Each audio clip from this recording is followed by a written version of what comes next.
Sementara itu, pemirsa, Majelis Hakim Pengadilan Negeri Tindak Pidana Korupsi Palembang memvonis Ketua Komisioner, Kepala Sekretariat, dan Bendahara Bawaslu Kabupaten Oku Selatan masing-masing 2,6 tahun penjara hingga 3 tahun penjara.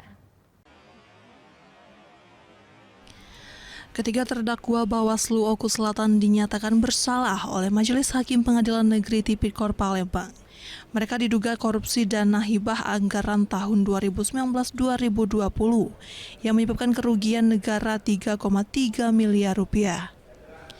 Majelis Hakim memvonis Ketua Komisioner Heri Afrizon dan Kepala Sekretariat Bawaslu Bahdo Zenhanan masing-masing 2 tahun 6 bulan penjara. Sedangkan Bendahara Bawaslu Chandra Putra Wijaya divonis 3 tahun penjara.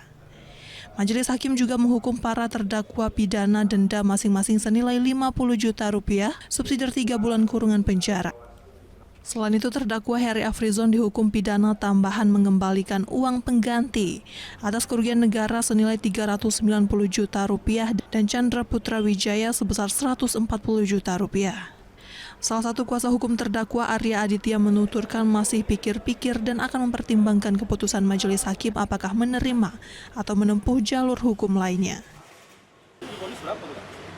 2 tahun 6 bulan. Dendanya dia?